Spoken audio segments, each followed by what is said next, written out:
टुकड़े टुकड़े gang, liberal gang, Khan market gang, secular gang की अपार सफलता के बाद इस देश में पेश है एक नया गैंग, नाम है गुपकार गैंग।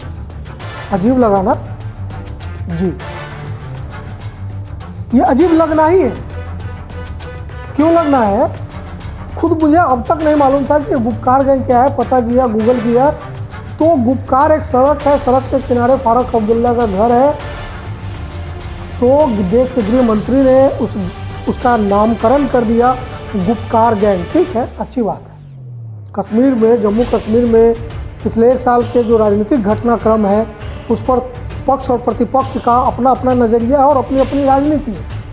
लेकिन हमारे डिस्कशन का मुद्दा वो नहीं। हमारे डिस्कशन का मुद्दा ये है कि इस देश में पिछले 7 सालों में सबसे मजबूत सरकार, पिछले 30-40 सालों की एक सबसे मजबूत सरकार केंद्र में है। कन्हैया कुमार टुकड़े टुकड़े गैंग के नेता। इस घटना को भी 4 साल से ज़्यादा होने को है। इसके बाद सेकुलर गैंग, इसके बाद लिबरल गैंग, इस तरह के तमाम। अच्छा, एक खान मार्केट गैंग जिसका नामकरण खुद माननीय प्रधानमंत्री जी ने किया। सवाल है कि एक इतनी मजबूत सरकार इस गैंग का सफाया क्यों नहीं कर पाती है?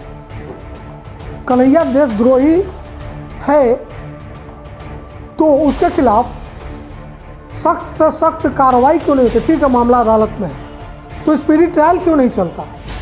क्यों नहीं इस देश से टुकड़े टुकड़े गैंग का समूल नाश होता है? क्यों नहीं खान मार्केट गैंग को खत्म किया जाता है? क्यों नहीं गुपकार गैंग को खत्म कर दिया जाता? ये तो कहा गया कि हमने 370 हटाकर और जम्मू कश्मीर का जो स्टेटस है, जो वहाँ की राजनीति है, जो वहाँ का भूगोल है, जियो पॉलिटिक्स है, उसको हमने चेंज कर दिया। तो जब सब कुछ चेंज हो गया तो ये गुपकार गैंग कहाँ से पैदा हो जाता है? आप कहेंगे राजनीति में होता है। लेकिन क्या ये मिली भगत है? अरविंद केजरीवाल के शब्दों में कहें तो क्या ये सब मिले हुए हैं? 7 साल में रॉबर्ट वाड्रा जेल क्यों नहीं गया? जिस रॉबर्ट वाड्रा के खिलाफ माँ बेटे की भ्रष्टाचार और सरकार के खिलाफ बोल बोल कर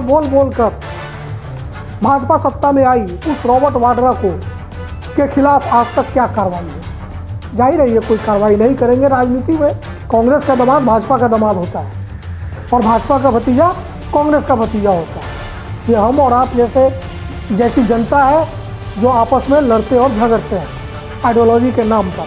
लेकिन सत्ता में या विपक्ष में नेता कोई भी हो, सब मिले हुए हैं। इसलिए जब माननीय अमित शाह जी गुपकार गैंग बोलते हैं तो उनका मकसद सिर्फ एक ही होता है, अपनी राजनीति को मजबूत करना।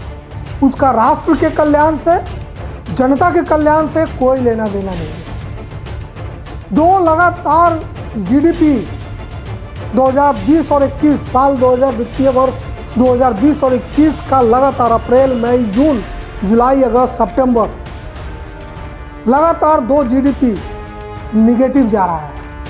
इस पर अमित शाह जी को या प्रधानमंत्री जी को या वित्त मंत्री जी को कुछ नहीं सूझ रहा है कि क्या बोल रहा है। तो सेकुलर गैंग, लिबरल गैंग, उपकार गैंग, गुपकार गैंग, देशद्रोही गैंग, टुकड़े टुकड़े गैंग, भगवान जाने कितने gangs of India, gangs of Hindustan देश न होकर गैंग्स का गैंग्स हो गया है, गैंग्स का देश हो गया है। और एक तथाकथित मजबूत सरकार बैठकर झाल बजा रही है। वो टिकट देकर चुनाव लड़वाती है। हाँ ठीक है भाई, लोकतंत्र है, अधिकार है कन्हैया कुमार को चुनाव लड़ने का। लेकिन अगर आपने ईमानदारी से स्पीडी ट्रायल कराया होता, अच्छे से अच्छे वकील खड़े किए होते, तो 2 मिनट लगता उस कथित देशद्रोही को, जो अब तक अदालत द्वारा तय नहीं हुआ है, वो देशद्रोही कानूनन साबित करने में।